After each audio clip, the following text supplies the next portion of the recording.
भाई अब्राहम और बहन एस्तर के इस विवाह के इस समारोह में उनके विवाह के गवाह बनने के लिए और उनके दोनों ओर के परिवारों की खुशी में शामिल होने के लिए प्रभु हमको यहाँ पर लेकर आए। సోదరు అబ్రహాము సోదరి ఎస్తేరు ఈ లేక శుభ వివాహంలో మేమందరూ కూడా సాక్షులుగా ఉండటానికి ఈదిగా వాళ్ళతో కూడా సహవాసం కలిగి ఉండటానికి దేవుడు ఇచ్చిన ఈ సమయాన్ని బట్టి మేము ఎంతో మనసులో ఉంటున్నాం। मनुष्य के जीवन में विवाह एक बहुत ही महत्वपूर्ण अवसर होता है। మనిషి యొక్క జీవితంలో ఈ వివాహం అనేది ఎంతో చాలా ప్రాముఖ్యమైనది ఉంటుంది। और मैं सोचता हूँ कि विश्वासी के लिए भी उद्धार पाने के बाद यदि वो अविवाहित है तो उसका विवाह का दिन उसके लिए विशेष महत्व रखता है। రక్షణ పొందిన తర్వాత ఒక విశ్వాసి ఇంకా వివాహం చేసుకోకపోతే వాళ్ళ కొరకై ఈ యొక్క వివాహము ఎంతో ప్రాముఖ్యమైనది ఉంటుంది। और विश्वासी जीवन में जो विवाह है, विवाह का मतलब परिवार है। विवाह होने के बाद जो विवाह को बाद में फैमिली लाइफ हम बोलते हैं, फैमिली लाइफ हमारे आत्मीय जीवन में बहुत उसका महत्व रहता है। వివాహము అనగా కుటుంబము అనగా వివాహ జీవితము వాళ్ళ యొక్క జీవితంలో ఎంతో ప్రాముఖ్యమైనది ఉంటుంది। और इसलिए विवाह को भी जानने की ज़रूरत है और परिवार को भी जानने की ज़रूरत है। అందుకనే ఈ యొక్క వివాహము మనం గుర్తెరగాల, అదే రీతిగా ఈ యొక్క కుటుంబ విషయం కూడా తెలుసుకొని ఉండాలా। और यदि विवाह के विषय में जो बाइबल बहुत सारी जगह पर बहुत सारी बातें बताती है। ఈ యొక్క వివాహ విషయంలో బైబిల్లో అనేక చోట్ల అనేక మాటలు రాయబడి ఉన్నాయి। और परमेश्वर के वचन के अनुसार यदि हमारा परिवार नहीं बनता है तो पारिवारिक जीवन एक बहुत बड़ी सज़ा बनती है। దేవుని యొక్క వాక్య ప్రకారం ఒకవేళ మన కుటుంబాలు కట్టబడకుంటే ఈ యొక్క వివాహ జీవితము ఎంతో నరకంలాగా ఉంటుంది। मतलब एक तरह से पनिशमेंट जैसा लगता है ఒక శిక్షలాగా అది ఉంటుంది। और इसलिए परमेश्वर के वचन के आधार पर विवाह होना और परमेश्वर के वचन के आधार पर परिवार की निर्मित होना और परिवार में चलना ये बहुत आवश्यक है। అందుకనే దేవుని వాక్యం ప్రకారము ఈ యొక్క కుటుంబం కట్టబడుట, దేవుని యొక్క వాక్య ప్రకారం అది నడవుట, ఆ రీతిగా జీవించుట అది ఎంతో ప్రాముఖ్యమైనది ఉంటుంది। संसार के लोग विवाह को मतलब एक तरह से मतलब एक दुनिया की खुशी के रूप में समझते हैं और बस उसी में जो उनका आनंद सीमित रहता है। లోకస్తులు ఈ యొక్క వివాహము ఏదో వాళ్ళకి ఒక పండగ సందర్భం వాళ్ళు చేసుకుంటారు, వాళ్ళని దానిలో సీమితంగా ఉంటారు। आइए हम परमेश्वर के वचन में से कुछ बातों को हम पढ़ेंगे। ఇప్పుడు దేవుని వాక్యం నుంచి కొన్ని మాటలు మనము చూసుకుందాం। विवाह के संदर्भ में प्रभु के वचन में एक संदर्भ हम पढ़ते हैं इब्रानियों की पत्री। ఈ వివాహ సందర్భంలో ఒక మాట మనము ఇబ్రిల్ రాష్ట్ర పత్రికలో మనం కొన్ని మాటలు చదువుకుందాం। इब्रानियों की पत्री ఇబ్రిల్ రాష్ట్ర పత్రిక उसका 13 अध्याय అది 13వ అధ్యాయము और उसमें 4 वचन, దాంట్లో 4వ వచనం। इसको हम पढ़ेंगे, मिलकर पढ़ेंगे। మనం అందరూ కూడా కలిసి ఈ యొక్క వాక్య భాగాన్ని చదువుకుందాం। Hebrews chapter 13 verse 4। ఇబ్రిల్ రాష్ట్ర పత్రిక 13వ అధ్యాయము 4వ వచనం మనం అందరం కూడా కలిసి బిగ్గరగా ఈ వాక్య భాగాన్ని చదువుకుందాం। विवाह सब में आदर की बात समझे जाए और बिछौना निष्कलंक रहे, क्योंकि परमेश्वर व्यभिचारियों और परस्त्रीगामियों का न्याय करेगा। प्रार्थना करेंगे। దేవుని సాన్నిధ్యంతో చిన్న ప్రార్థన చేసుకుందాం। महान दयालु प्रेमी स्वर्गीय पिताजी, आपके पवित्र चरणों में आते हैं, आपको हम धन्यवाद देते हैं आज के इस दिन के लिए।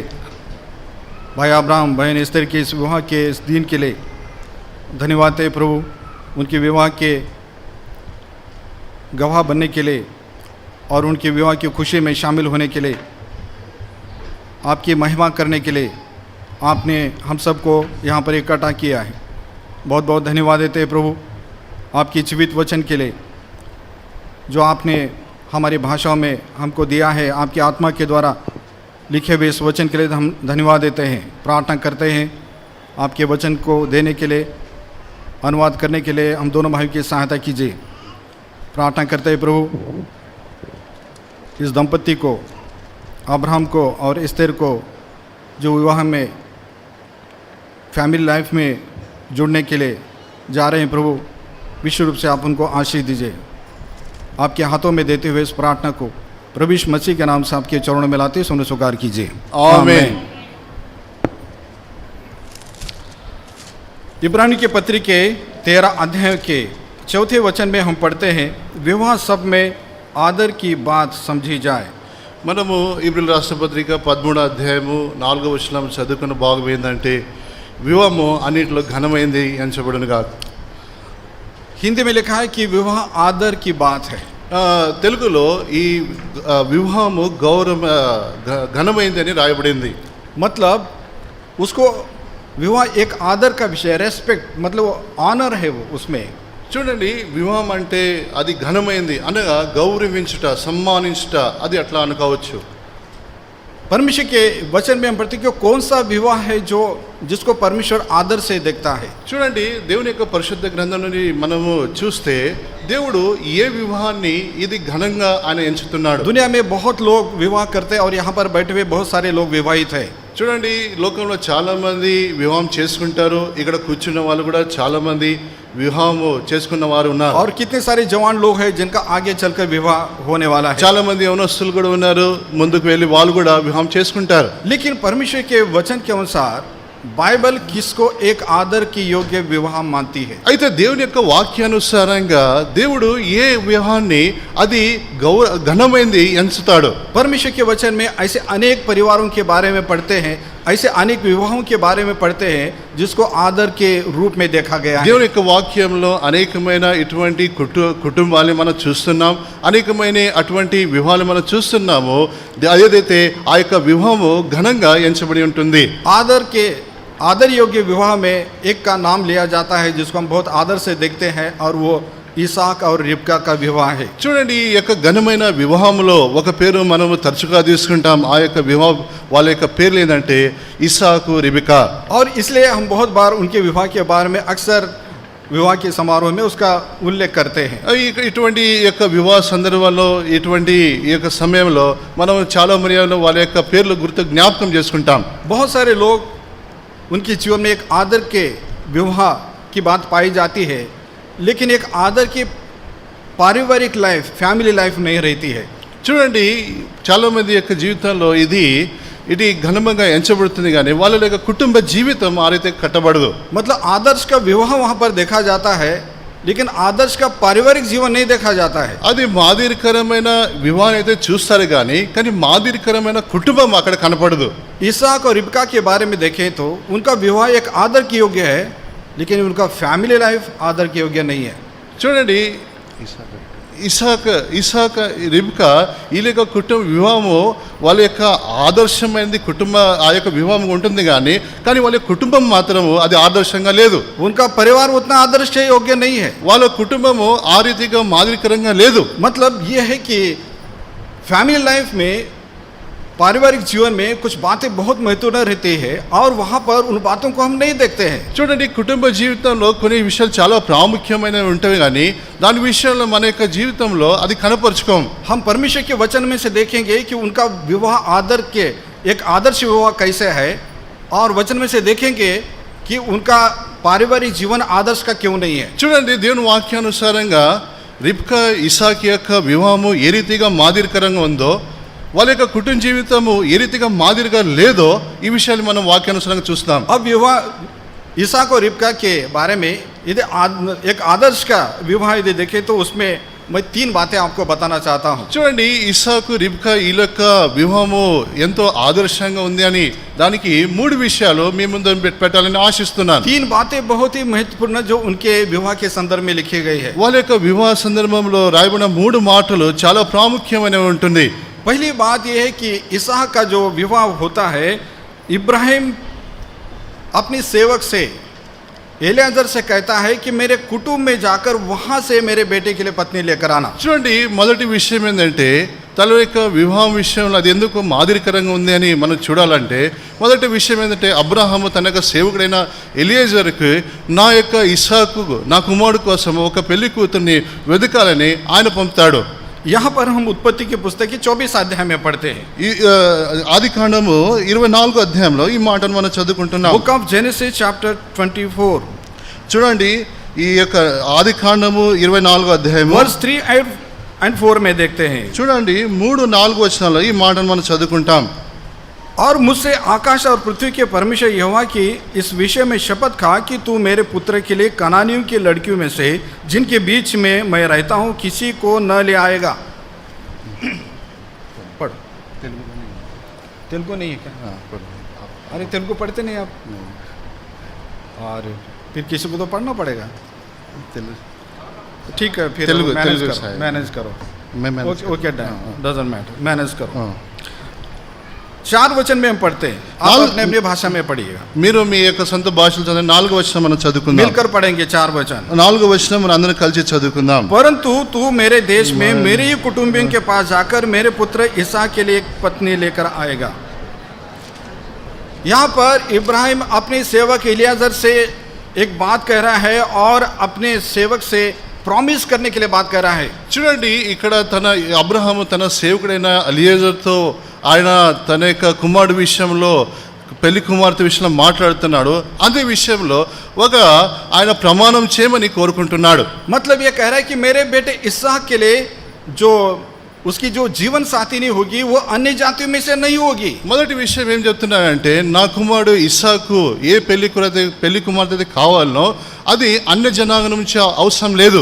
आदर्श का विवाह वो होता है कि जब प्रभु की चुने हुए लोग अपने परिवार में, मतलब कौन सा परिवार? परमेश्वर का परिवार है, उस परिवार में विवाह करते हैं। చూడండి, మాదిరికరమైన వివాహం ఎప్పుడు జరుగుతుందంటే ఎవరైతే విశ్వాసులు అనగా దేవుని చేత ఏర్పరచబడిన జనాంగము అనగా ఆ యొక్క విశ్వాసీ కుటుంబంలోనే ఎప్పుడైతే వివాహం చేసుకుంటారో అది ఘనంగా ఎంచబడుతుంది। इफिसियों के पत्र के दूसरे अध्याय में हम पढ़ते हैं कि किस तरह से परमेश्वर ने हमको अन्य जातियों में से चुना है। చూడండి, ఎఫెసీయుల రాసిన పత్రిక 2వ అధ్యాయంలో మనం చూస్తున్నాము ఏ రీతిగా దేవుడు మనల్ని అన్య జనాంగం నుంచి వేరుపరిచి ఏర్పాటు చేసుకున్నాడు। और जब प्रभु यीशु मसीह में जब हमारा मेल परमेश्वर के साथ हो जाता है तो हम परमेश्वर के घराने में जोड़े जाते हैं। చూడండి, ఎప్పుడైతే ప్రభు యేసు క్రీస్తు ద్వారా మనము ఐక్యపరచబడతామో అప్పుడు దేవుని యొక్క కుటుంబంలో మనం జతపరచబడతాం। इफिसियों के पत्र के दूसरे अध्याय में 19 वचन में पढ़ते हैं। చూడండి, ఇబ్రియుల రాసిన పత్రిక 2వ అధ్యాయం 19వ వచనం చదువుకుంటాం। Ephesians chapter 2 verse 19। క్షమించండి, ఎఫెసీయుల రాసిన పత్రిక 2వ అధ్యాయం 19వ వచనం మనం చదువుకుంటాం। इसलिए तुम अब विदेशी और मुसाफिर नहीं रहे परंतु परमेश्वर के लोगों के संग स्वदेशी और परमेश्वर के घराने के हो गए। ఇప్పుడు మీరు అన్య జనాంగం కాదు కానీ ఇప్పుడు ప్రభు యేసు క్రీస్తు ద్వారా మీరందరూ కూడా దేవుని యొక్క కుటుంబ సభ్యులుగా అనే దేవుని కుటుంబస్తులుగా మీరు అయిపోయినారు। मतलब जो इसहाक की तरह जो परमेश्वर की प्रतिज्ञा की संतान है, जो उद्धार पाए हुए लोग हैं, वो किन के साथ विवाह कर सकते हैं? इस घराने में उद्धार వివాహ कर सकते हैं। చూడండి, ఇస్సాకు ద్వారా ఎవరైతే మనం వాగ్దానం పొందినామో వారు ఎటువంటి కుటుంబంలో వాళ్ళు వివాహం చేసుకోవచ్చు అంటే ఇటువంటి విషయంలో వాళ్ళు వివాహం చేసుకోవచ్చు। बहुत सारे लोग प्रभु को स्वीकार करके प्रभु को ग्रहण करके भी मतलब दुनिया की रीति से दुनिया के लोगों की तरह सोच रख करके अन्य जातियों में से मतलब जो उद्धारहित लोग हैं उनमें से जीवन साथी चुनते हैं। చూడండి, చాలా మంది విశ్వాసులైన అనబడతారు కానీ అటువంటి వారు కూడా రక్షించబడిన వారు కూడా లోకస్తుల్లాగా వేరే అన్య జాతి లేకుంటే వేరే జనాంగం నుంచి వాళ్ళ కోసం ఆ యొక్క సంబంధాన్ని వాళ్ళు వెతుకుతారు। और उसमें वो बाहरी बातों को महत्व देते हैं। ఏదైతే వెలుపుల లేకుంటే వేరే అన్య లోకస్తుల యొక్క మాటలకి చాలా ప్రాముఖ్యత వాళ్ళు ఇస్తారు। मतलब वो बाहरी बातें मतलब जैसे शारीरिक बातें हैं, उसके जो रंग रूप और सुंदरता को देखकर विवाह के लिए జీవన సాథీ చుంతే హై। అంటే శారీరకమైన చూపు లేకుంటే శారీరకమైన విషయాలు ఆలోచన చేసి అంటే వాళ్ళ యొక్క కలర్ వాళ్ళ యొక్క రంగు ఎట్లుంది, వాళ్ళ యొక్క అందం ఎట్లుంది, ఇటువంటి విషయాలు చూసి వాళ్ళు ఏర్పాటు చేసుకునే వారు ఉంటున్నారు। या उनकी पढ़ाई या उनके नौकरी या उनका पैसा देखकर विवाह जीवन साथी का चुनाव करते हैं। అది లేకుంటే వాళ్ళ యొక్క చదువు కానీ వాళ్ళ యొక్క అంతస్తు కానీ ఇటువంటి విషయాలు చూసి వాళ్ళు ఏర్పాటు చేసుకునే వారు ఉంటున్నారు। या बहुत सारे लोग मतलब पैसे को देखकर कि वहाँ पर पैसे का हमको बहुत लाभ मिलेगा इस उद्देश्य से भी करते हैं। చాలా మంది ఇటువంటి వారు కూడా ఉంటారు, వాళ్ళ నుంచి బాగా డబ్బు దొరుకుతుంది కదా, ఆ డబ్బుని బట్టి వాళ్ళు వివాహం చేసుకునే వారు ఉంటారు। यहाँ पर इब्राहिम की एक ही कंडीशन है।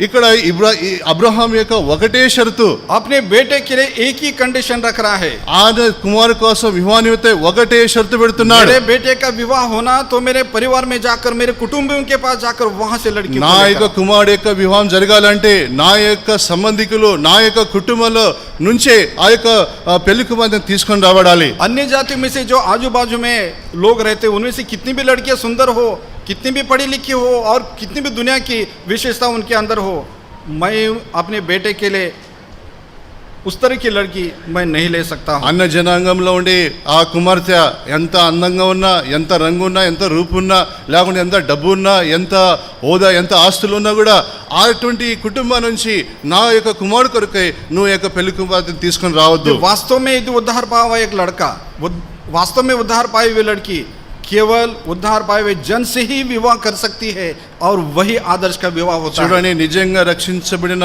యవనస్తుడు, నిజంగా రక్షించబడిన యవనస్తురాలు వాళ్ళు ఎటువంటి వివాహాన్ని కోరుకున్నారంటే రక్షించబడిన వారితోనే జతపరచబడటం వాళ్ళు ఇష్టపడతారు. और बहुत सारे लोग सोचते हैं कि उद्धार तो नहीं हुआ लेकिन उद्धार विवाह होने के बाद वो उद्धार पाएंगे, ऐसा सोच के लोग निर्णय लेते हैं. చాలా మంది ఇట్టి రీతిగా కూడా నిర్ణయం తీసుకుంటారు. ఎట్లా అంటే ఒకవేళ రక్షించబడలేదా, వివాహం జరిగిన తర్వాత వాళ్ళు పడొచ్చు అని ఈ ఉద్దేశంతో వాళ్ళు వివాహం చేసుకుంటారు. लेकिन ऐसे विवाह को परमेश्वर का वचन कभी सपोर्ट नहीं करता है. చూడండి, ఇటువంటి వివాహం కోసము దేవుడి యొక్క వాక్యం ఎప్పుడు కూడా దానికి మనకు సహకరించదు.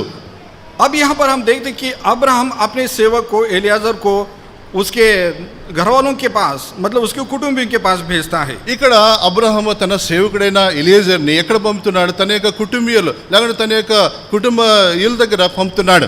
अब वहां पर जाकर हम देखते हैं कि एलियाजर का रोल बहुत इंपॉर्टेंट है. అక్కడ పోయి చూస్తే అక్కడ ఎలియేజరు అనే సేవకుడి యొక్క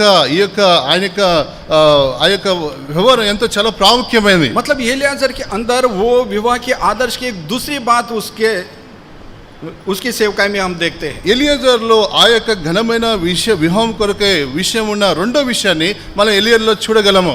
अब एलियाजर अपने साथ कई नौकरों को लेकर और 10 ऊंट को लेकर बहुत सारा पैसा लेकर के वो उछल देता है. ఇక్కడ మనం చూస్తున్నాం ఎలియేజరు తన యొక్క 10 సేవకులను ఎన్నో విషయాలు తీసుకొని ఆ యొక్క ఒంటెల్ని కూడా తీసుకొని 10 ఒంటెలు తీసుకొని అక్కడ బయలుదేరినాడు. उत्पत्ति पुस्तक 24 अध्याय, जेनेसिस चैप्टर 24, ఆది కాండము 24 అధ్యాయంలో ఈ విషయాన్ని మనం చదువుకుంటాం. वर्स 10 पढ़ते हैं. ఆది 10వ వచనం. तब वो दास अपने स्वामी के ऊँटों में से 10 ऊँट छांटकर उसके सब उत्तम उत्तम पदार्थों में से सब कुछ लेकर चला और मेसोपोटामिया में नाहोर के नगर के पास पहुंचा. చూడండి, అక్కడ తన సేవకుడైన ఎలియేజరు తన యొక్క స్వామి యొక్క 10 ఒంటెలు తీసుకొని బయలుదేరినాడు. అతని కాడ ఉన్న అతి విలువైన వస్తువులు తీసుకొని ఆయన ఆ యొక్క నాహోర్ యొక్క నగరంలో ఆయనకు వచ్చినాడు. 11 वचन में पढ़ते, उसने ऊँटों को नगर के बाहर एक कुएं के पास बैठाया. वो संध्या का समय था जिस समय स्त्रियां जल भरने के लिए निकलती है. చూడండి, 11వ వచనం మనం చదువుగలం. ఏంటంటే అక్కడ కొంతమంది స్త్రీలు ఆ యొక్క నీళ్లు నింపడానికి వచ్చే సమయంలో అక్కడ ఆ యొక్క బావి దగ్గర ఆ యొక్క ఒంటెలను కూర్చోబెట్టినాడు. अब यहाँ पर एक बड़ी अजीब बात देखते हैं. చూడండి, ఇక్కడ చాలా వింతైన విషయం మనం చూస్తున్నాం. अब्राहम ने कहा है कि मेरे कुटुंबियों के पास जाना. उसका कुटुंबी कौन है? अब्राहम का एक भाई है जिसका नाम नाहोर है. చూడండి, అబ్రహాము తన సేవకుడిని తన కుటుంబీయుల దగ్గర వెళ్ళమంటాడు. అని వాళ్ళ యొక్క కుటుంబీయులు ఏమంటే తనకు అబ్రహాంకు ఒక సహోదరుడు, అతని పేరు నాహోరు. और नाहोर के उस नगर को, नाहोर जहाँ पर रहता था उस समय वो जिंदा नहीं है, लेकिन उस गांव को पहुंचा जहाँ पर वो रहता था. చూడండి, నాహోర్ అనే ఒక నగరం ఉంది. ఆ సమయంలో ఈ నాహోర్ అనే బ్రతికి లేడు. అయితే అక్కడ కొంతమంది ఉన్నారు. और वहाँ पर जाने के बाद ये एलियाजर है, उसके घर का पता ढूंढते हुए उसके घर को नहीं जाता है. చూడండి, ఇక్కడ ఎలియేజర్ అక్కడ వెళ్ళేటప్పుడు తన అడ్రస్ ఏందో కనుక్కొని అక్కడ పోవటం లేదు. अब लड़की को देखने के लिए जा रहे तो जिस एड्रेस पर जाते उसके घर कर जाते या बाहर गांव के बाहर बैठते. ఇప్పుడు పెళ్లి కుమార్తెను చూడటానికి వెళ్ళాలంటే కనీసం అడ్రస్ ఏదో ఎక్కడ ఉండదు ఏం చేస్తుంది అని ఇది తెలుసుకొని మనం వెళ్తాం కదా. यहाँ पर वो डायरेक्ट उसके घर का एड्रेस लेकर घर नहीं जा रहा है. చూడండి, ఇప్పుడు అక్కడ అడ్రస్ తీసుకొని లేకుంటే అక్కడ ఎక్కడ ఉండేదని తెలుసుకొని అని పోవటం లేదు. यदि चाहता तो उसको घर का एड्रेस मिल सकता था. అది ఒకవేళ కావాలంటే ఆయన తెలుసుకుండవచ్చు. लेकिन यहाँ पर हम देखते हैं जब वो अपने स्वामी के बेटे के लिए जब लड़के का चुनाव कर रहा है तो एक आत्मिक तरीका अपना रहा है। చూడండి తన యొక్క స్వామి అనగా తన యొక్క యజమానుడి యొక్క కుమారుడి విషయంలో పెళ్లి కూతురు విషయంలో పెళ్లి ఎంతో ఆత్మీయంగా ఆలోచన చేస్తున్నాడు। और नगर के बाहर बैठ के वहाँ पर उस गांव के बाहर कुएं के पास बैठकर वो वहाँ पर परमेश्वर से प्रार्थना करता है। చూడండి ఆ యొక్క నాహోర్ నగరం దగ్గర ఆ యొక్క బావి దగ్గర కూర్చుని ఆయన దేవునికి ఆయన ప్రార్థిస్తున్నాడు। और प्रार्थना करके एक कंडीशन रखता है। అక్కడ ప్రార్థించి ఒక షరతుని అక్కడ పెడుతున్నాడు। और कंडीशन रखता है कि जिस लड़की से मैं कहूँगा कि मुझे पानी पिला तो वो खुशी से मुझे पानी पिलाना और वो खुद होकर बोलना कि मैं तुम्हारे ऊँटों के लिए भी पानी पिलाती हूँ। చూడండి ఏ నా యొక్క యజమాని కుమారుడు కొరకే ఏ యొక్క వధువునైతే నువ్వు సిద్ధపరిచి ఉన్నావో ఆమె ఏమనాలంటే నీకు నీళ్ళు దాపుతాను, అంతేకాకుండా నీ వంటలు కూడా నీళ్ళు దాపుతానని ఆయన అటువంటి షరతుని పెట్టినాడు। अब इस तरह की कंडीशन की क्या जरूरत पड़ी है? ఇటువంటి షరతు ఏం అవసరం అండి?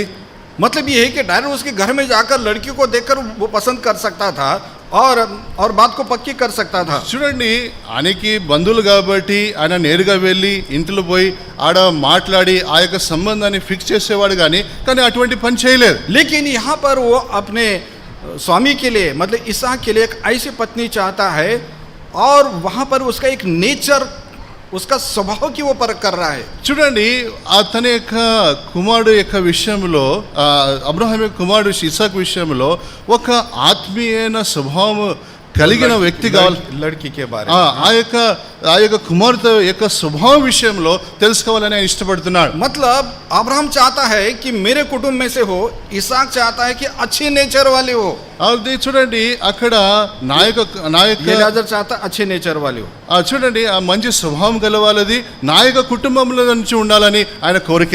और हम देखते कि वहाँ पर जैसे ही वो रिबका को देखता है उसको मालूम नहीं है कि वो इब्राहिम के साथ उसका रिश्ता है और वो देखता है और वहाँ पर जाके उसको पानी पूछता है। చూడండి అక్కడ రిబ్కా అక్కడ రావటము ఆ రీతిగా ఈ యొక్క ఎలీజర్కి ఏమాత్రం తెలియదు, ఏమైనా అబ్రహాముకు ఈ రిబ్కాకి సంబంధం ఉన్నదే విషయం అయితే అంత మాత్రం తెలియదు, కానీ అక్కడ పోయి రిబ్కా పోయి నీళ్లు దాపటం ఇవన్నీ విషయాలు జరుగుతున్నాయి। और इस तरह से खुशी से रिबका पानी पिलाती है। ఈ రీతిగా చాలా సంతోషంగా రిబ్కా తనకు నీళ్లు తాపుతున్నది। और खुद होकर कहती है कि मैं आपके ऊँटों के लिए पानी पिलाती हूँ और जब तक पिलाता हूँ जब तक वो पी न चुके। తానకు తానే నీ వంటలు కూడా నేను నీళ్లు తాపుతాను, ఎంతవరకు తాపుతానంటే ఎంతవరకు అయితే ఆ వంటలు కూడా తృప్తి పరచబడదో అంతవరకు నేను ఆ యొక్క నీళ్లు తాపుతాను। रिबका ने ना केवल पानी पिलाया बल्कि उसको पानी पिलाया बल्कि सारे मतलब ऊँटों के लिए भी उसने पानी भर के उनको पिलाया। చూడండి ఎలీజర్కి తాపేది మాత్రం కాకుండా అక్కడ ఉండే 10 వంటలకు కూడా ఈ యొక్క రిబ్కా నీళ్లు తాపటము మనకి ఆ దృశ్యాన్ని చూస్తున్నాం। मतलब यहाँ पर हम क्या देखते हैं? रिबका के अंदर हम क्या देखते हैं? చూడండి ఇక్కడ రిబ్కాలో మనం ఏం చూస్తున్నాము? या एलीआजर मतलब क्या रिबका में क्या चीज देखना चाहता ఈ था? ఎలీజరు రిబ్కాలో ఏం చూడాలని కోరుకుంటున్నాడు? मतलब वो देखना चाहता था कि जिस लड़की से मैं कहूँगा मुझे पानी पिलाओ और यदि मुझे पानी पिलाती है तो सचमुच में वो दया करने वाली लड़की है। చూడండి నేను ఒక అమ్మాయికి చెప్తే నాకు నీళ్ళు తాపమండి ఒక నిజంగా ఆమె నీళ్ళు తాపితే దాని అర్థం ఏంటంటే నిజంగా ఆమె జాలి కలిగింది అని లేకుంటే దయ చూపించే అమ్మాయి కుమార్తె అనుకోవచ్చు। मतलब एक स्ट्रेंजर के लिए पानी पिला रही है वो। చూడండి ఒక అపరిచయమైన వ్యక్తికి ఆ యొక్క నీళ్లు తాగటం ఈ విషయాన్ని మనం చూస్తున్నాం। मतलब उसके अंदर एक दयालु स्वभाव पाया जाता है। చూడండి తనలో ఎంతో దయ కలిగిన ఆ యొక్క స్వభావాన్ని మనం చూడగలము। और उसके बाद हम देखते हैं कि जब 10 ऊँटों के लिए पानी पिलाती है, ఎప్పుడు దాని తర్వాత మనం చూస్తున్నాం 10 వంటలకి ఎప్పుడైతే నీళ్లు తాపిందో मतलब हम ये देखते हैं कि रिबका के अंदर एक परोपकार वाली बात है, मतलब भलाई करने वाला स्वभाव उसके अंदर है। చూడండి దాన్ని బట్టి మనం చూస్తున్నాం ఏంటంటే రిబకాలో మంచి చేసే మంచి ఆ యొక్క గుణం కలిగి ఉన్నది। और उसके अंदर इन 10 ऊँटों को पानी पिलाना ये प्रकट करता है वो कितना मतलब वो कष्ट उठाने वाली मतलब परिश्रम करने वाली वो लड़की है। చూడండి ఈ 10 వంటలకి నీళ్ళు తాపడం సామాన్య విషయంగా దాని ద్వారా మనకు తెలియపరచబడే విషయం ఏంటంటే ఆమె ఎంతో కష్టపడే వ్యక్తిలాగా మనకు కానొస్తుంది। मतलब एलीआजर ये सोचता था कि मेरे स्वामी के लिए ऐसी लड़की हो जो सेवा परिश्रम करने वाली लड़की हो। అయితే ఎలీయజరు ఈ రీతిగా ఆలోచన చేస్తున్నాడు, నా యొక్క యజమానికి ఎటువంటి కోడలు కావాలంటే ఈ రీతిగా ఆమె పరిచయం చేసే కోడలుగా ఉండాలని. बड़े अफसोस की बात है कि लोग जब विवाह के लिए किस लड़की या लड़के को चुनाव करते हैं, बाहरी बातों को जितना ध्यान देते हैं, जितना उसके स्वभाव और उसका जो बर्ताव है उसके ऊपर ध्यान नहीं देते. చూడండి, చాలా విచారకరమైన విషయం ఏంటంటే చాలా మంది వివాహం చేసుకునేటప్పుడు బహిరంగంగా ఉండే విషయాలు చూస్తారు, కానీ తనలో ఉండే ఆ యొక్క స్వభావాన్ని లేకుంటే ఆ యొక్క పరిచయ గుణాన్ని ఆ యొక్క విషయాన్ని వాళ్ళు ఏమాత్రం చూడరు. एक लड़की के लिए 10 ऊँटों को पानी पिलाना एक बहुत ही कष्ट का काम था. చూడండి, ఒక అమ్మాయి లేకుంటే ఒక ఆడుగుతురు ఈ రీతిగా 10 ఒంటెలకు నీళ్లు దాపటం అది చాలా సులభమైన విషయమేం కాదు. आजकल जब शादी के लिए देखते हैं तो लड़की ये देखती है कि उसके ससुराल में कितने सारे लोग हैं. ఈ రోజులలో ఒక అమ్మాయిని ఒక ఇంటికి ఇస్తున్నప్పుడు వాళ్ళు ఆలోచన చేసే విషయం ఏం చూస్తారంటే వాళ్ళ ఇంట్లో కుటుంబ సభ్యులు ఎంతమంది ఉన్నారు. बहुत सारे लड़के देखते सास जिंदा है, सास ससुर जिंदा है, या उसके भाई बहन जिंदा, वो इतना बड़ा परिवार, मुझे बहुत काम करना पड़ता, मुझसे नहीं होता. చాలా మంది ఇట్లా అంటారంటే వాళ్ళ అత్తగారు మామగారు బ్రతికున్నారా లేకపోతే చచ్చిపోయినారా లేకపోతే ఎంతమంది ఉన్నారో అక్కడ పోయినానికి ఎంత పని చేయాలో, ఒకవేళ ఎక్కువ పని చేయాలనుకుంటే ఓ అమ్మ నాకు ఈ పెళ్లి వద్దు. मतलब उनके अंदर वो परिश्रम करने वाला, सेवा करने वाला नेचर नहीं है. అంటే వాళ్ళలో ఆ సేవించే పరిచర్య చేసే గుణం ఆ తత్వం వాళ్ళలో లేదు. लेकिन एलियाजर इस बात को देख रहा है कि एक ऐसी लड़की चाहिए मेरे स्वामी के लिए जो परिश्रम करने वाली. చూడండి, ఇక్కడ ఎలియేజరు తన యజమాని కోసం ఎటువంటి కోడలు కోరుకుంటున్నాడంటే ఆమె పరిచర్య చేసే సేవ చేసే కష్టపడే గుణం ఉండాలని ఆయన కోరుకుంటున్నాడు. मतलब सेवा करना किसकी? अपने पति की सेवा करना, सास ससुर की सेवा करना, घर में जितने लोग होते हैं उन सब की सेवा करना, मेहमानों की भी सेवा करना. చూడండి, పరిచర్య చేయటం అంటే ఏంటి? తన భర్తకు పరిచర్య చేయాలా, తన యొక్క అత్తమామకు పరిచర్య చేయాలా, తన కుటుంబ సభ్యులకు పరిచర్య చేయాలా, అంతేకాకుండా ఎవరైతే అతిథులు వస్తారో వాళ్ళు కూడా పరిచర్య చేయాలి. लेकिन कई सारे लड़के में वो अपने पति को एक गिलास पानी भी देना पसंद नहीं करते हो. చాలా మంది అమ్మాయిలు ఎట్లా ఉంటారంటే తన భర్తకి ఒక్క గ్లాసు నీళ్ళు ఇవ్వాలన్నా కూడా చాలా కష్టకరమైన విషయం. सास ससुर की सेवा करना तो और ज्यादा मुश्किल पड़ता है. ఇంకా అత్తమామను సేవించాలంటే చాలా దూర విషయం అది. और सेवा करने का नेचर न रहने के कारण घर वाले भी, कोई रिश्तेदार भी उनके घर नहीं जाते. చూడండి, అటువంటి పరిచర్య చేసే గుణం లేదు కాబట్టి వాళ్ళ ఇంటికి వేరే వాళ్ళు పోటని కూడా ఇష్టపడరు.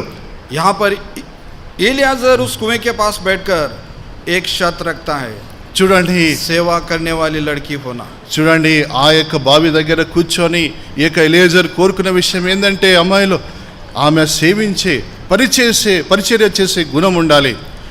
अब आगे वहाँ से जब रिबका इन सारी शर्तों को पूरा करती है तो वो उसके घर जाता है. చూడండి, ఇటువంటి అన్ని షరతులు సంపూర్ణంగా చేసిన తర్వాత అక్కడ ఎలియేజర్ తన ఇంటికి వెళ్ళినట్టు మనం చూస్తున్నాం. और घर जाने के बाद फिर रिबका के माता पिता के साथ बातचीत होती है. అక్కడ ఇంటికి వెళ్ళిన తర్వాత రిబ్కా యొక్క తల్లిదండ్రులతో మాట్లాడటం జరుగుతుంది.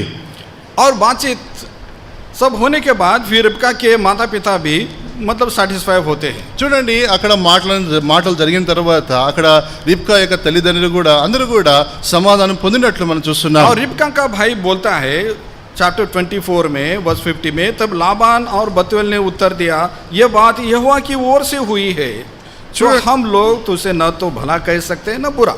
చూడండి, ఆది కాండము 24 అధ్యాయము 50 వచనంలో మనం చదువుతున్నాం. ఇవన్నీ మాటలు జరిగిన తర్వాత తన యొక్క లాబాను ఏమంటున్నాడంటే, అంటే బతేలు ఏమంటున్నాడు, ఇది యెహోవా వలన కలిగినది, దీని విషయంలో మంచి కానీ చెడు కానీ మేము చెప్పలేము. मतलब वे लोग ये कह रहे हैं कि परमेश्वर की ओर से ही ये प्रपोजल है. అంటే వాళ్ళు నిశ్చయించుకున్నది ఏంటంటే ఇది యెహోవా వలన కలిగినది, ఇది యెహోవా ద్వారానే వచ్చిన ప్రపోజల్ అని వాళ్ళు గుర్తెరిగినారు. और वो ये भी कहते हैं कि मतलब ये है कि इसको आप लेकर वर्ष 51 में पढ़ते, देख रिबका तेरे सामने है, उसको ले जा और वह यहोवा के वचन के अनुसार तेरे स्वामी के पुत्र की पत्नी हो जाए. చూడండి, 51వ వచనంలో రిబ్కా నీ ఎదుటనే ఉంది, తను తీసుకుని వెళ్ళు, దేవుడు చెప్పిన రీతిగా నీ యొక్క యజమాని యొక్క కుమారుడు యొక్క భార్య అవటానికి మాకేం అభ్యంతరం లేదు. मतलब यहाँ पर हम कह रहे हैं कि रिबका आपके सामने उसको लेकर जाओ बोले. చూడండి, రిబ్కా నీ ఎదుట ఉంది, తీసుకొని వెళ్ళండి. लेकिन हम देखते हैं कि तुरंत वो बात वहीं पर खत्म नहीं होती है. చూడండి, ఆ యొక్క మాటలు అక్కడితే ఆగిపోలేదండి. वर्ष 57 में पढ़ते हैं. 57వ వచనంలో वर्ष 57, उन्होंने कहा हम कन्या को बुलाकर पूछते हैं और देखेंगे कि वह क्या कहती है. सो उन्होंने रिबका को बुलाकर उससे पूछा, क्या तू इस मनुष्य के संग जाएगी?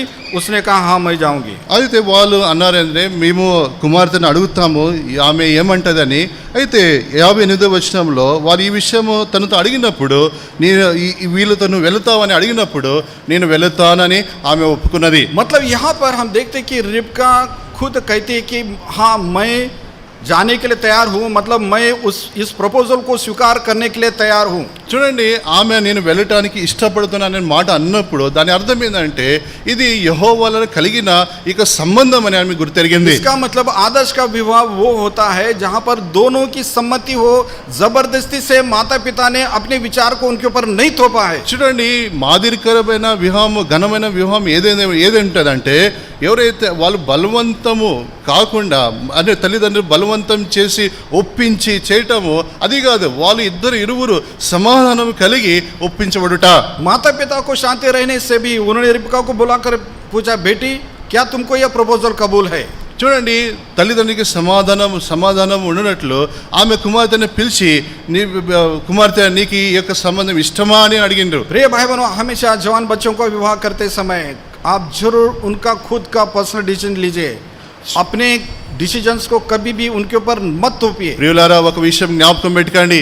మీరు ఎప్పుడైనా ఈ యొక్క వివాహం విషయంలో నిర్ణయం తీసుకునేటప్పుడు మీరు యొక్క కుమార్తెని పిలిచి మీరు వాళ్ళ యొక్క వ్యక్తిగతమైన నిర్ణయం ఏందో అని మీరు బాగా వాళ్ళని అడిగి తెలుసుకోండి.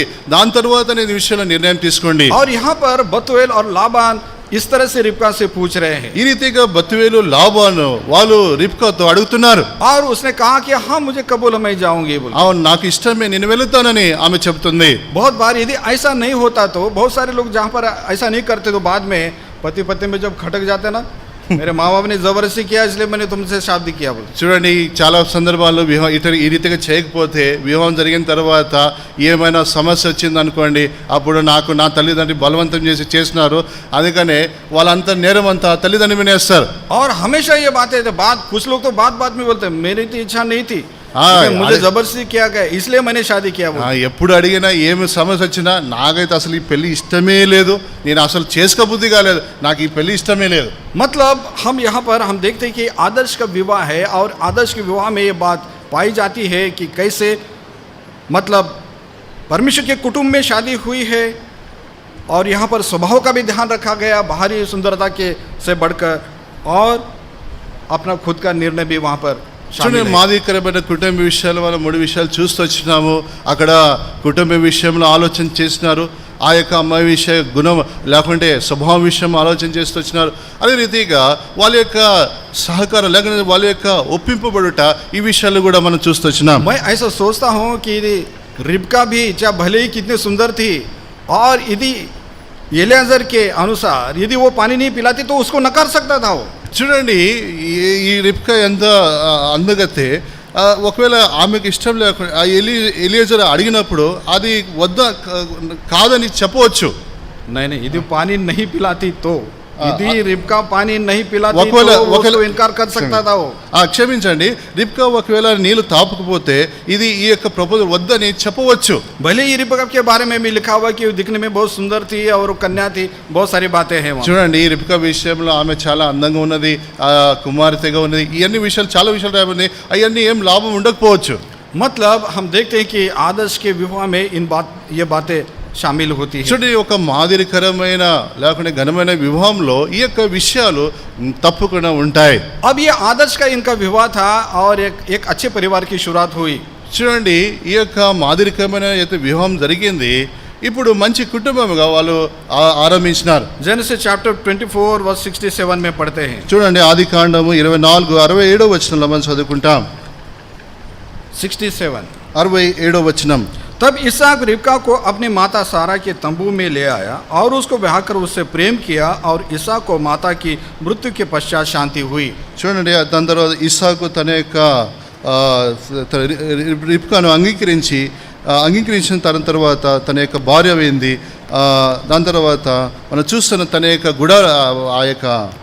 గుడారంలో తీసుకుని వచ్చినట్టు అతడు ఆమెను ప్రేమించను. అప్పుడు ఇస్సాకు తన తల్లి విషయమైన దుఃఖ నివారణ పొందెను.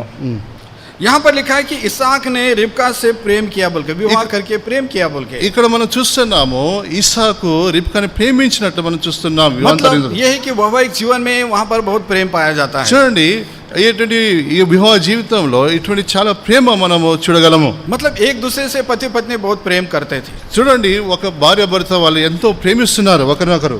अब आगे चलकर हम पढ़ते हैं कि इनका परिवार एक आदर्श का परिवार नहीं बन सका है. చూడండి మనం ముందుకు పోయి చదవగలం ఏంటంటే వాళ్ళ యొక్క ఒక మాదిరికరమైన వివాహము అయితే జరిగింది మాత్రము, కానీ వాళ్ళ యొక్క మాదిరికరమైన కుటుంబము జీవించలేకపోయినారు. उसका पहला कारण है कि उस परिवार में डिविजन्स पैदा हुई. ఎందుకు దానికి మొదటి కారణం ఏంటంటే ఆ యొక్క కుటుంబాలు విభేదాలు వచ్చినాయి.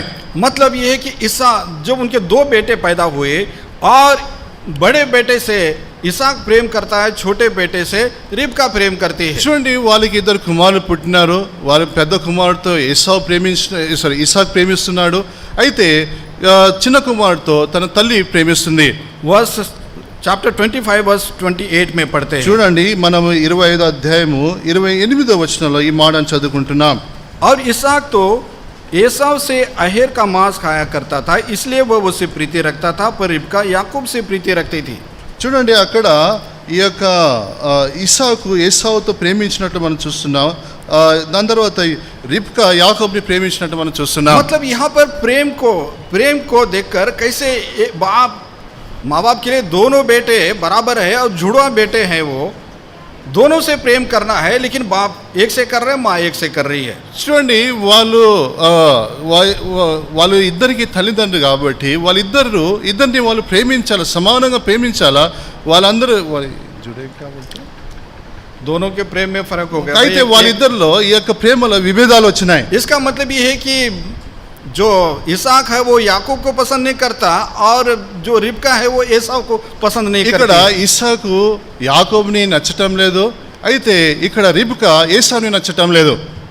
ऐसे परिवार में बहुत प्रॉब्लम्स आती है. చూడండి ఇటువంటి విభేదాలతో ఉన్న కుటుంబంలో అనేకమైన సమస్యలు వస్తాయి. माता पिता के लिए सारे बच्चे समान है और समान दृष्टि से देखना है, समान उनको प्रेम करना है. చూడండి తల్లిదండ్రులకి అందరూ వాళ్ళ యొక్క కుమారులు సమానంగా ఉండాలా, సమానంగా వాళ్ళతో ప్రేమించాలా. लेकिन इसहाक के अंदर एक दुनिया का जैसे एक स्वार्थी स्वभाव वहां पर दिखाई दे रहा అయితే है. ఇస్సాకులో ఒక స్వార్థమైన ఒక స్వభావాన్ని మనం చూడవచ్చు.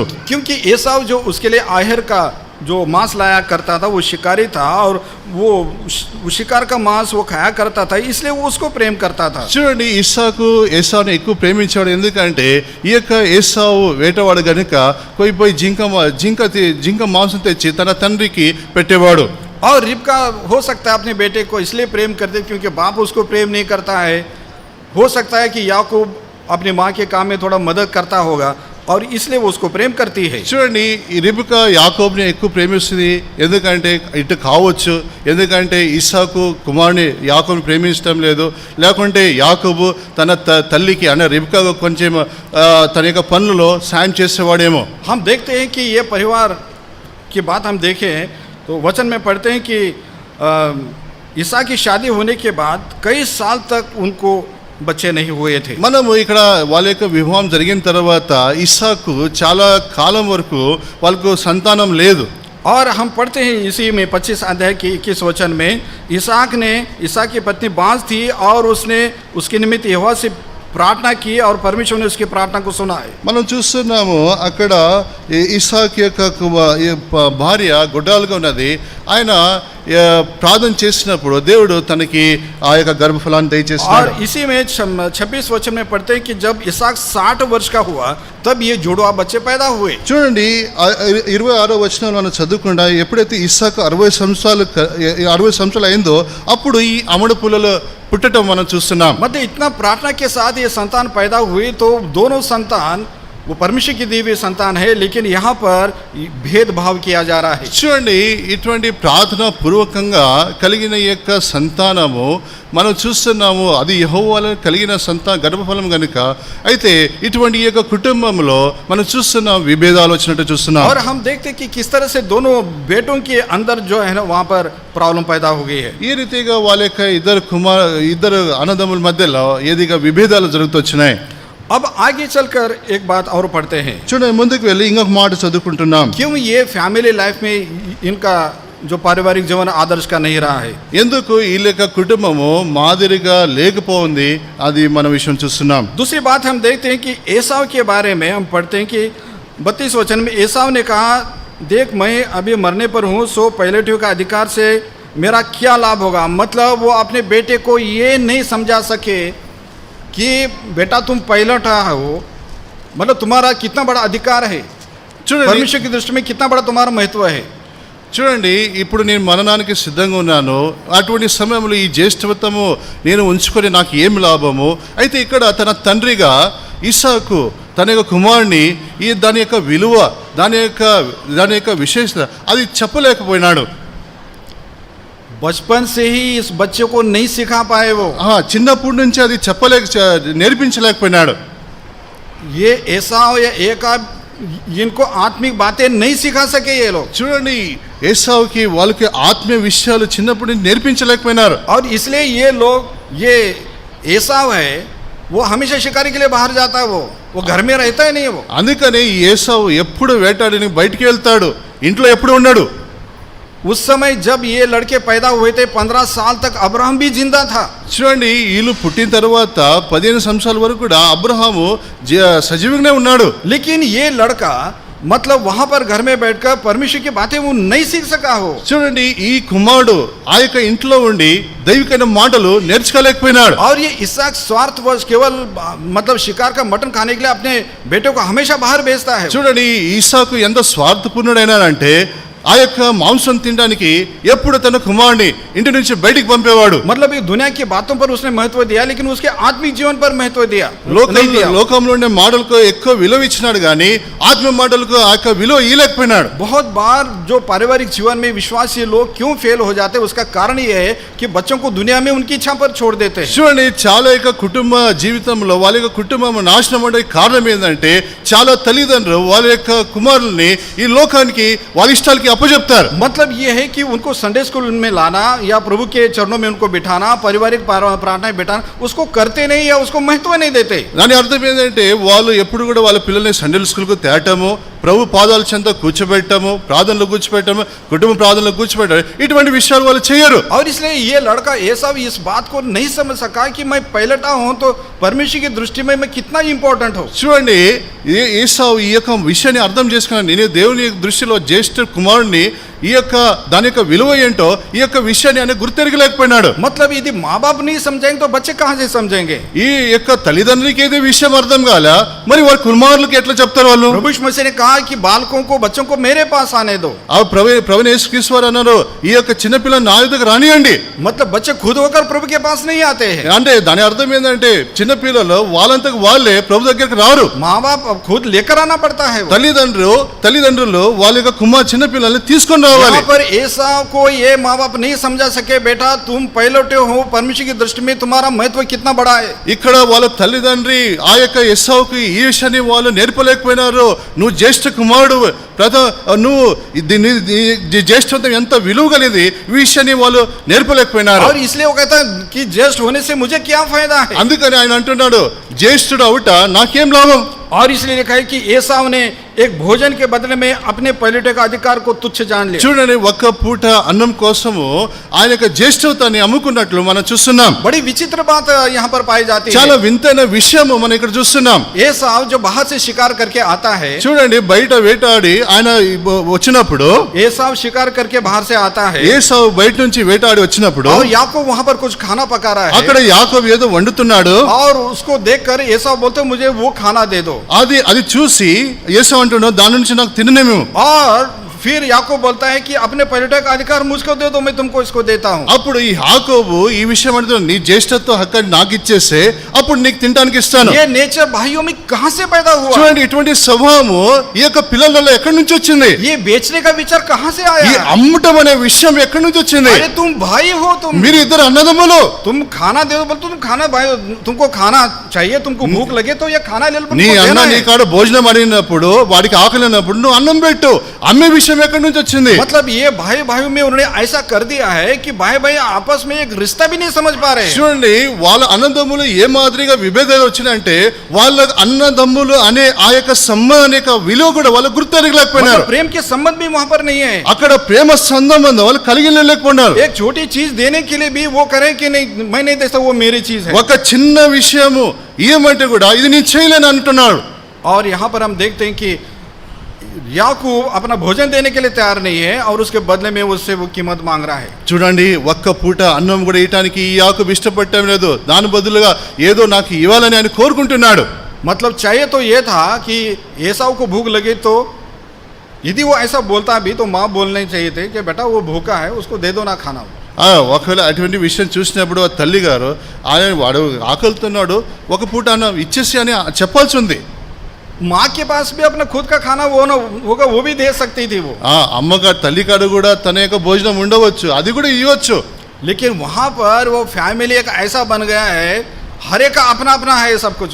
ఆ యొక్క కుటుంబం ఏ రీతిగా ఎట్లా ఉంది అంటే వాళ్ళందరూ కూడా సొంత విషయాలే చూస్తున్నారు. मतलब ये खाना मेरा है, ये कटोरा मेरा है, ये बिस्तर मेरा है, ये मेरा, वो उसका भाई का अलग, ये कोई हॉस्टल बना रखा है या घर बना रखा है। చూడండి ఎట్లా ఉన్నారంటే ఈ యొక్క అన్నం నాది, ఈ యొక్క పాత్ర నాది, ఈ యొక్క బిసర నాది అంటే ఇది ఒక ఇంట్లో కుటుంబం లాగా ఉందా లేకుంటే ఒక హాస్టల్ లాగా అయిపోయిందా? खाने पीने की चीजें भी उन्होंने इस तरह से कर दिया है कि जैसे दुकान में जैसे चीजें बेची जाती है और खरीदी जाती है। చూడండి తినే తాగే విషయాలు కూడా వాళ్ళు ఏ రీతిగా చేస్తున్నారంటే ఒక దుకాణం ఒక కొట్టులో ఏ రీతిగా విషయాలు అమ్మబడతాయో ఆ రీతిగా వాళ్ళు వ్యవహరించుకుంటున్నారు.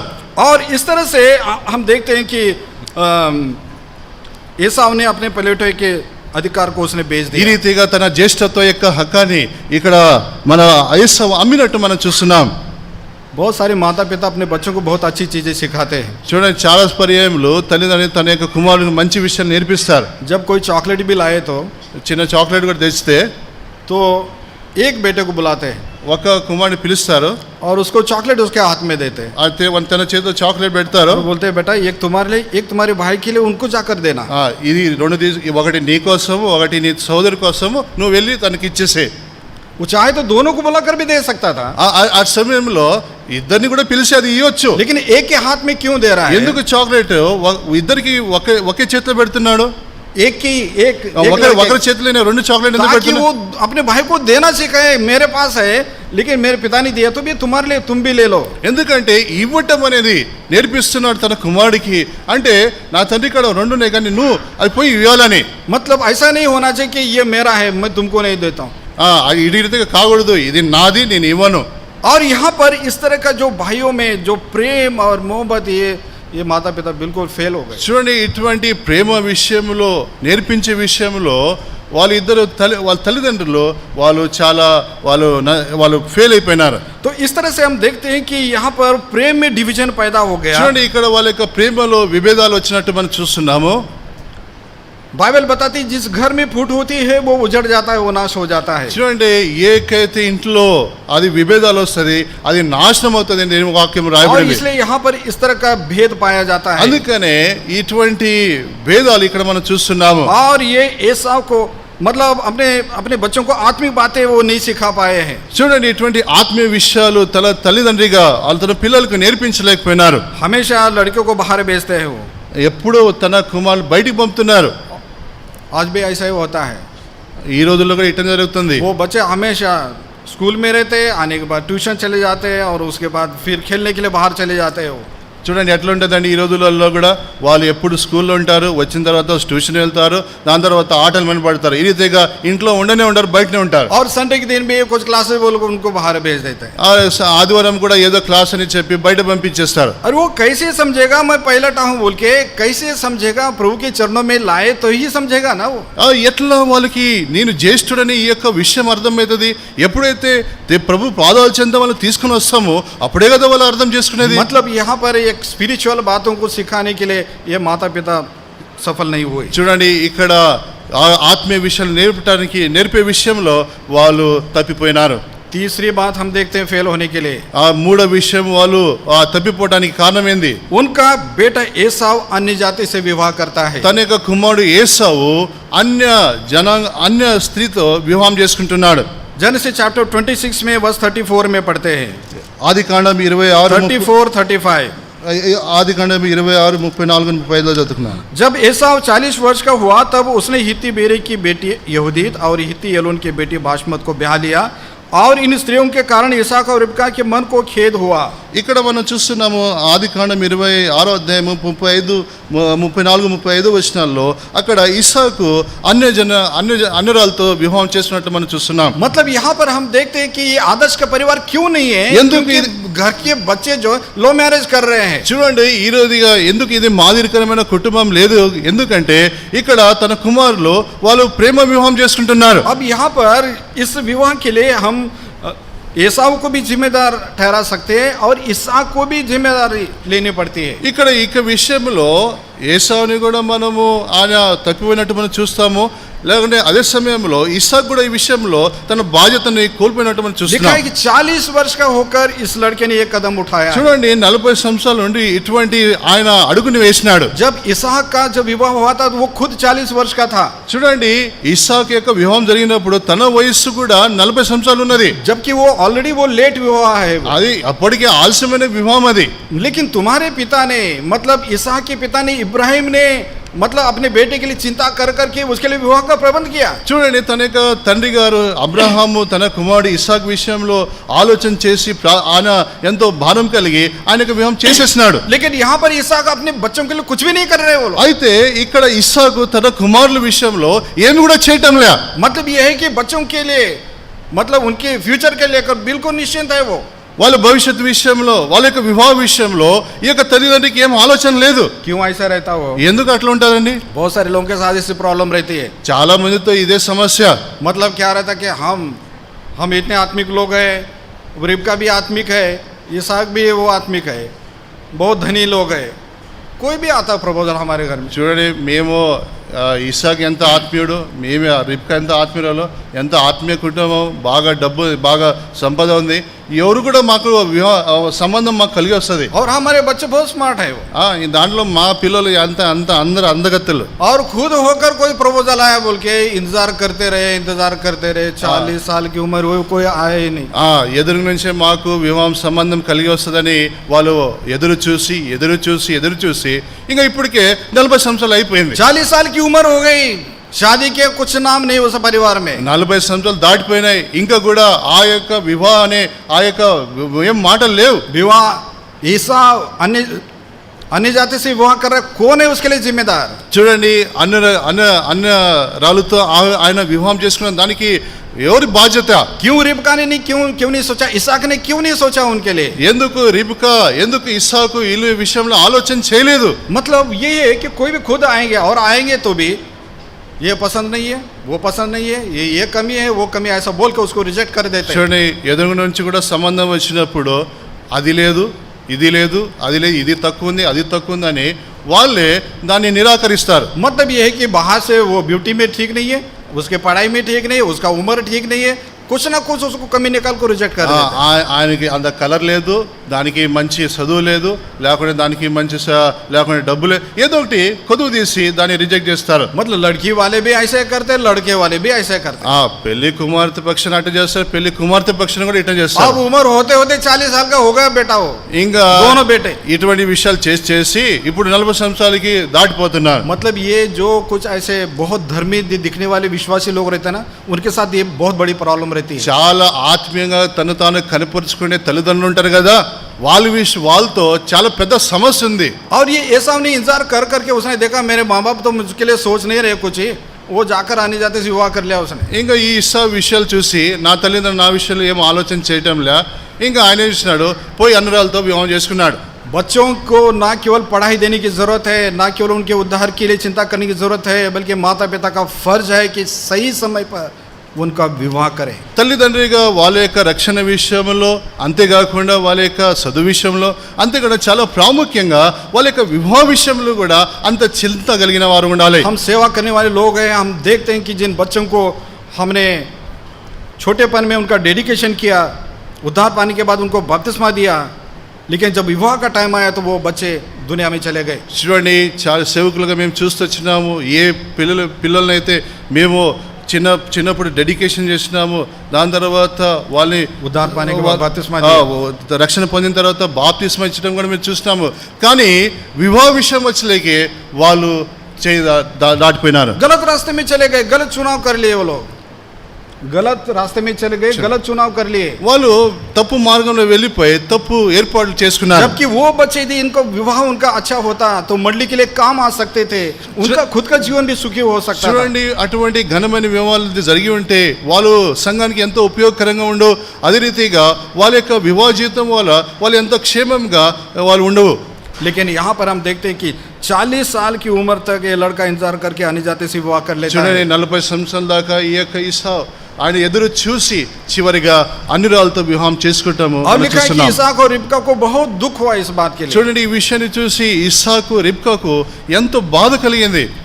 प्रिय भाई बहनों, यहाँ पर हम देखते हैं कि इस विवाह के मामले में इस परिवार को ఇద్దరు కుమారులు తన గర్భంలో ఉన్నప్పుడు దేవుడే స్వయంగా చెప్పినాడు, చిన్నవాడికి ఎక్కువ ఆశీర్వాదాలు లభిస్తాయి. अब यहाँ पर हम ये पढ़ते हैं कि शायद रिबका ने अपने पति को ये बात बताई ना हो। ఇక్కడ మనం చూస్తున్న ఈ యొక్క విషయము రిబ్కా తన యొక్క భర్తకు చెప్పలేకపోవచ్చు.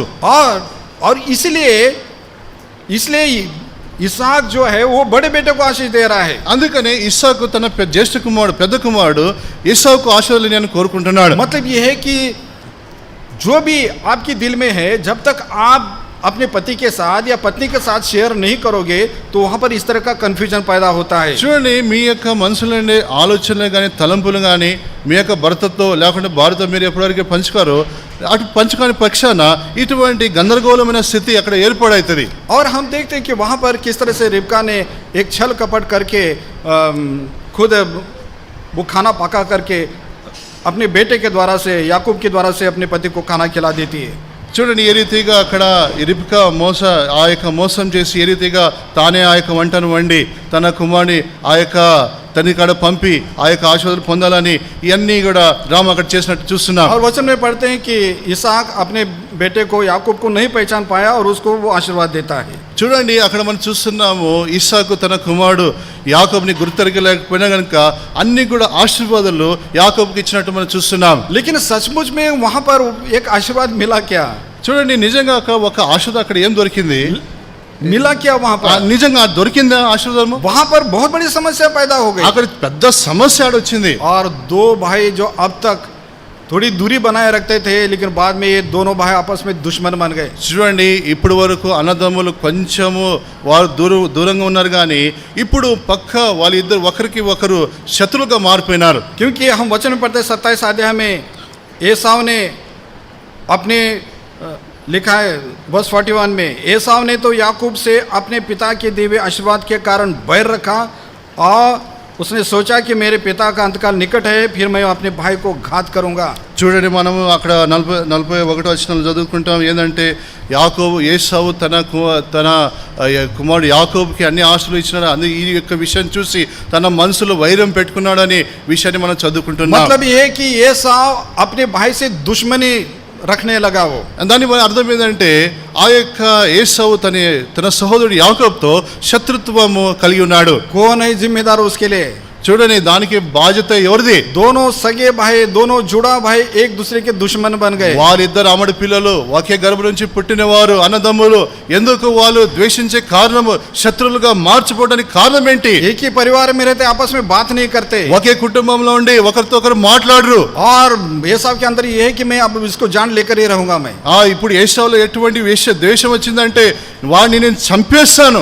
और उसके लिए इसहाक जिम्मेदार है। దానికి కారణం ఎవడు? ఇస్సాకు తన తండ్రి. उसके लिए रिबका जिम्मेदार है। దానికి తన తల్లి రిబ్కా. यदि रिबका यदि पति से कहते, मुझे परमेश्वर ने बताया जब ये बच्चे घर में थे तभी बताया कि छोटे बेटे को आशीष मिलने वाले, आप बड़े को क्यों दे रहे हैं? చూడండి, రిబ్కా ఒకవేళ ఈ విషయం పంచుకొని ఉంటే వాళ్ళు గర్భంలో ఉన్నప్పుడు దేవుడు నాకు ఈ విషయాలు చెప్తూ వచ్చినాడు, చిన్నవాడు ఎక్కువ ఆశలకు పాత్ర అవుతాడని ఈ విషయం చెప్పి ఉంటే మీరు ఎందుకు ఈ విషయము ఒకవేళ రిబ్కా ఇస్సాకుతో పంచుకొని ఉంటే బాగుండు. क्यों बड़ा बेटा अलग से खाना पका रहा है? ఎందుకు పెద్ద కుమారుడు ప్రత్యేకంగా వండుకుంటున్నాడు? तुम मतलब ये घर में क्या बना रखा, होटल बना रखा क्या? अलग अलग पूरा सिस्टम अलग चल रहा है। वो बेटे का, बड़े बेटे का अलग चल रहा है, माँ का अलग चल रहा है, बाप का अलग चल रहा है, छोटे बेटे का अलग चल रहा है। నిజంగా ఇది కుటుంబమేనా లేకుంటే ఒక హోటలా? తండ్రిది ఒక మార్గం అయిపోయింది, తల్లిది ఒక మార్గం అయిపోయింది, కుమారుడు ఒక మార్గం అయింది, ఎవరిది వాళ్ళు చూసుకుంటున్నారు. और पीसलेस एटमॉस्फेयर पैदा हुआ. చూడండి, అసమాధానమైన స్థితిని అక్కడ ఏర్పడినట్టు చూస్తున్నాం. और उसमें हम देखते हैं कि कैसे इसहाक रिबका छोटे बेटे को बोलते याकूब कि तुम अपने मामा के घर जाकर उधर से एक बेटी को शादी करो. చూడండి, అక్కడ మనం రిబ్కా యాకోబుతో చెప్పినట్టు చూస్తున్నాము, నువ్వు వెళ్ళి నీ యొక్క మామగారు కూతురిని వివాహం చేసుకో అని చెప్తున్నది. और याकूब वहां से चला गया बोल के हम पढ़ते हैं. చూడండి, అక్కడ యాకోబు అక్కడి నుంచి వెళ్ళిపోయినట్టు మనం చూస్తున్నాం. कितने साल के लिए? 20 साल के लिए चला गया. చూడండి, ఎన్ని సంవత్సరాల కోసం? 20 సంవత్సరాల కోసం వెళ్ళిపోయినాడు. और जब एसाव ने देखा है कि मेरे माता पिता मुझे नफरत कर रहे हैं तो वो भी घर छोड़कर चला गया. చూడండి, ఏసావు నా యొక్క తల్లిదండ్రులను ద్వేషిస్తున్న ఈ విషయాన్ని చూసినప్పుడు शादी के कारण द्वेष कर रहे हैं. उसकी शादी की ఆ యొక్క వివాహ విషయంలో ద్వేషిస్తున్న కారణం బట్టి తను కూడా ఇల్లు వదిలిపెట్టిపోయినాడు. मतलब छोटा बेटा घर छोड़कर चला गया, बड़ा बेटा भी चला गया. చూడండి, పెద్ద కుమారుడు ఇల్లు వదిలిపెట్టిపోయినాడు, చిన్న కుమారుడు కూడా ఇల్లు వదిలిపెట్టిపోయి వెళ్ళిపోయినాడు. इसहाक की उम्र उस समय इसहाक की उम्र मतलब लगभग 100 साल की उम्र थी. ఆ సమయంలో ఇస్సాకు వయస్సు దాదాపు 100 సంవత్సరాలు 100 సంవత్సరాలు ఉండవచ్చు. 100 साल से लेकर 120 साल तक, मतलब 20 साल तक घर में कोई भी बेटा नहीं है. చూడండి, ఆ యొక్క 100 సంవత్సరాల నుండి 120 సంవత్సరాలు వచ్చే వరకు కూడా ఆ వయసు వరకు వాళ్ళ యొక్క ఇంటిలో ఒక కుమారుడు కూడా లేడు. 2 बेटे जुड़वा थे, जब पैदा हुए कितनी खुशी थी. చూడండి, ఇద్దరు కుమారులు అమ్మడి పిల్లలు వాళ్ళ ఇంట్లో వాళ్ళు జన్మించినప్పుడు ఎంతో సంతోషంతో వాళ్ళ యొక్క హృదయం ఉప్పొంగించాడు. लेकिन हम देखते हैं कि किस तरह से दोनों के दोनों बेटे घर छोड़कर चले गए. చూడండి, మనం చూస్తున్నాం ఇప్పుడు వాళ్ళ ఇద్దరు కుమారులు ఇంట్లో వదిలిపెట్టి వెళ్ళిపోయినారు. अब ये बुढ़ापे का इनका समय 100 साल की उम्र है, वो भी काफी उम्र की होगी रिबका भी. दोनों अकेले रहते हैं. చూడండి, వృద్ధాప్యంలో వచ్చేసరికి వారి రిబ్కా వయసు కూడా చాలా తగ్గిపోయి ఉన్నది. కానీ అటువంటి వృద్ధాప్యంలో ఇద్దరు కూడా ఒంటరిగా మిగిలిపోయినారు. 20 साल के बाद याकूब अपनी फैमिली को लेकर आया. చూడండి, 20 సంవత్సరాల తర్వాత యాకోబు తన యొక్క కుటుంబాన్ని తీసుకొని మరలా తిరిగి వచ్చినాడు. और उसके बाद भी हम देखते हैं कि 40 साल तक इसहाक जिंदा रहा. దాని తర్వాత కూడా మనం చూస్తున్నాము అక్కడ 40 సంవత్సరాల దాకా ఆయన బ్రతికున్నాడు. और उसके बाद हम तक कि जब उसकी मौत हो गई तो उसका बड़ा बेटा भी दफनाने के लिए आया. చూడండి, దాని తర్వాత ఇస్సాకు చనిపోయిన తర్వాత తన జ్యేష్ఠ కుమారుడు వచ్చినాడు इसहाक की मैरिज, పెట్టడానికి. इसहाक रिबका का मैरिज कितना हमको सुंदर लगता है. చూడండి, ఇస్సాకు రిబ్కా యొక్క వివాహము ఎంతో అది ఘనమైనదిగా మనకు కనబడుతుంది. बहुत अच्छा, बहुत आत्मिक शुरुआत है वो. ఎంతో ఆత్మీయ ప్రారంభం మనం చూస్తున్నాం. मतलब प्रभु के घराने में आशीषित वंश में उन्होंने शादी किया. చూడండి, దేవుని యొక్క కుటుంబంలో ఒక ఆశీర్వదించబడిన కుటుంబంలో వాళ్ళు వివాహం చేసుకున్నట్టు మనం एक చూస్తున్నాం. दूसरे को देखा भी नहीं उन्होंने, लेकिन वो नेचर को देखकर उन्होंने शादी किया. చూడండి, ఒకరిని ఒకరు వాళ్ళు చూసుకోలేదు, వాళ్ళ యొక్క స్వభావాలను చూసి వాళ్ళు ఇష్టపడి ఆ యొక్క పెళ్లి చేసుకున్నారు. एलियाजर भी इसहाक के बारे में बहुत अच्छा बताता है. वो ఎలియజరు కూడా शादी से पहले వివాహ కాకముందు తన విషయాలు ఎంతో మంచి మాటలు చెప్తున్నాడు. मतलब अच्छी तरह से विवाह हो जाता है. చాలా మంచిగా ఘనంగా ఆ యొక్క వివాహం జరుగుతున్నట్టు చూస్తున్నాం. पूरे मतलब दोनों की सहमति से विवाह होता है. వాళ్ళ ఇద్దరి యొక్క సహకారం వల్ల వాళ్ళు ఒప్పుకునే ఆ యొక్క వివాహం జరిగినట్లు మనం చూస్తున్నాం. हैप्पी फैमिली लाइफ जिसको बोलते हैं, उसमें वहां पर वो खरे नहीं उतरते. ఘనమైన వివాహం అయితే జరిగింది కానీ ఆ యొక్క ఘనమైన లేకుంటే మాదిరికరమైన యొక్క కుటుంబ జీవితాన్ని మాత్రం ఆ విషయంలో వచ్చేసరికి వాళ్ళు తప్పిపోయినారు. वो परिवार ग्रुप में बट गया. ఆ యొక్క కుటుంబము విభేదాలు లేకుంటే వాళ్ళలో విభేదాలు వచ్చినాయి. पति पत्नी में वहां पर फर्क आ गया. ఆడ భార్య భర్తల సమస్యలు వచ్చినాయి. और इस तरह से भाई में वहां पर फर्क आ गया. అన్నదమ్ముల సోదరు మధ్యలో ఆడ సమస్యలు వచ్చినాయి. और घर में उनको बराबर प्रेम नहीं मिलता है. ఆ యొక్క ఇంట్లో వాళ్ళకి ప్రేమ దక్కటం లేదు, प्रेम नहीं मिलता है. వాళ్ళకు ప్రేమ దొరకటం లేదు. और इसलिए ये बड़ा बेटा जाकर दुनिया के प्रेम में पड़ गया. అందుకని ఈ యొక్క పెద్ద కుమారుడు ఆ యొక్క లోకస్తుల యొక్క ప్రేమలో ఆయన పోయి పడ్డాడు. और इस तरह से आशीर्वाद देने के चक्कर में, किसको आशीर्वाद मिलना है इसके चक्कर में दोनों भाइयों के अंदर उन्हें दुश्मनी को पैदा कर दिया. చూడండి, ఎవరికి ఆ యొక్క ఆశీర్వాదాలు చెందాలని ఈ విషయం వచ్చేసరికి చివరికి వాళ్ళిద్దరు కూడా ఒకరికొకరు శత్రువుగా అయిపోయినారు. प्रिय भाई बहनों, यदि वहाँ पर प्रैक्टिकली आप उसको देखें तो really they suffered like anything. చూడండి, నిజంగా వ్యవహారికంగా మనం చూస్తే వాళ్ళు ఎంతో ఇబ్బంది పడినట్లు చూస్తున్నాం. They could not enjoy married life. వాళ్ళు ఆ యొక్క వివాహ జీవితాన్ని అనుభవించలేకపోయినారు. और यदि उद्धार पाए हुए लोग, विश्वासी परिवार भी आप इसी तरह से यदि कर रहे हैं तो निश्चित रूप से आप सफल होंगे। చూడండి, ఒక విశ్వాసి కుటుంబంలో నిజంగా ఈ రీతిగానే మీరు చేస్తుంటే నిజంగా మీ యొక్క కుటుంబంలో కూడా ఇటువంటి విషయాన్ని మీరు చూడగలరు. इस रिबका को चाहिए था कि उसी दिन जिस दिन वो बच्चे पैदा जब पेट में थे उसी दिन अपने पति से कही थी ये बात कि परमेश्वर ने कहा है कि बच्चे के बारे में क्या है। చూడండి, ఏ రోజైతే ఆ యొక్క ఆమెడు పిల్లలు పుట్టినారో ఆ రోజే ఒకవేళ రిబ్కా తన భర్తతో ఈ విషయం పంచుకొని ఉంటే ఎంత బాగుండో. पति पत्नी आपस में कुछ भी छिपा कर नहीं रखना है, భార్య భర్తలుగా ఒకరితో ఒకరు ఏమి దాచిపెట్టుకోకూడదు, कुछ भी छिपा कर नहीं रखना है, ఏమి కూడా దాచిపెట్టుకోకూడదు. बिल्कुल ट्रांसपेरेंट रहना है। ఎంతో పారదర్శకంగా మనం ఉండాలి. रिबका ने ऐसा नहीं किया है, రిబ్కా అట్లా చేయలేదు.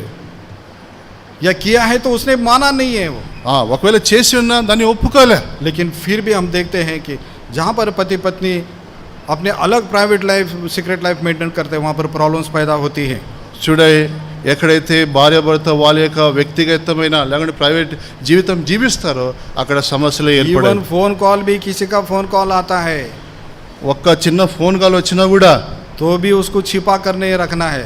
చిన్న ఫోన్ కాల్ వచ్చినా కూడా దాచిపెట్టకూడదు భార్య భర్తతో. बोल बताने से पहले पूछने से पहले बताना, हाँ मेरी माँ का फोन आया था या मेरे ఆమె पिता का అడిగే फोन ముందు आया। లేకుంటే ఆయన అడిగే ముందే చెప్పాలా, నా అమ్మదో లేకుంటే ఎవరిదో వచ్చింది ఫోన్ చెప్పాలా.